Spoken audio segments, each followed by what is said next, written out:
Naging matunog ngayon ang di umano'y bunsong anak ng yumaong master rapper sa Pilipinas na si Francis Magalona. Welcome back mga kabalita para sa ating showbiz chika dito sa Balitang Sikat. Usap-usapan ngayon sa buong social media ang paglantad ng di umano'y bunsong anak ng yumaong master rapper sa Pilipinas na si Francis Magalona.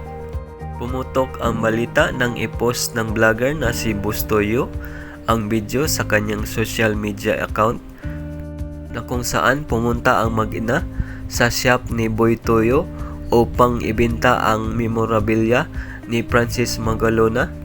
Sa kalaunan ng kanilang pag-uusap, napag-alaman ni Bustoyo na nagkaroon pala ng relasyon sina Abigail Raed at Francis Magalona. Kaya binigyan ito ng jersey ni Francis Magalona at love message na I love you so much Han na may kasamang signature bilang tanda ng kanyang pagmamahal. At ang bunga ng kanilang pagmamahalan ay si Gail Francisca na ngayon ay may 15 taong gulang na. Actually, untold story. Okay? Untold. Yes. So, nakita nyo na naman sa letter na I love you so much.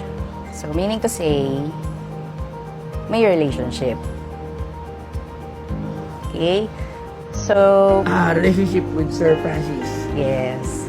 Ngayon, nung nagkaanak kami, buntis ako nun, syempre, Nagkaanak! nagkaanak. And that's her. Siya! That's her. Sabi ko na nga Siya! mukha ni Francis. That's her. Ano pangalan mo, baby girl? Gail Francesca. Gail Francesca.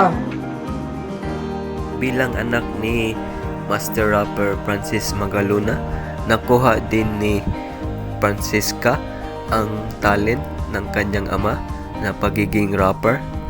Sa social media ng ina ni Gail Francisca, nagpost ito ng isang video kung gaano kagaling si Francisca sa pagiging rapper at naging viral ito at humingi ng suporta sa mga netizen na sana siya ay suportahan sa kanyang pagiging rapper. Narito po ang video ni Gail Francisca sa kanyang pagrarap. Ati pong panoorin mga kabalita.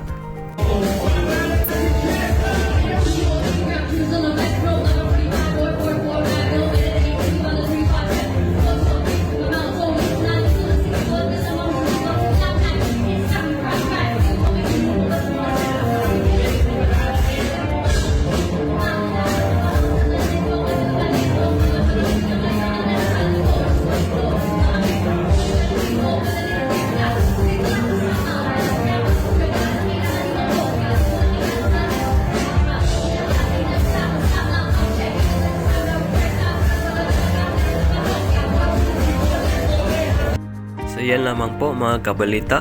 For more updates sa showbiz chika dito sa Balitang Sikat, huwag kalimutang mag-subscribe. Maraming salamat po sa inyong panonood.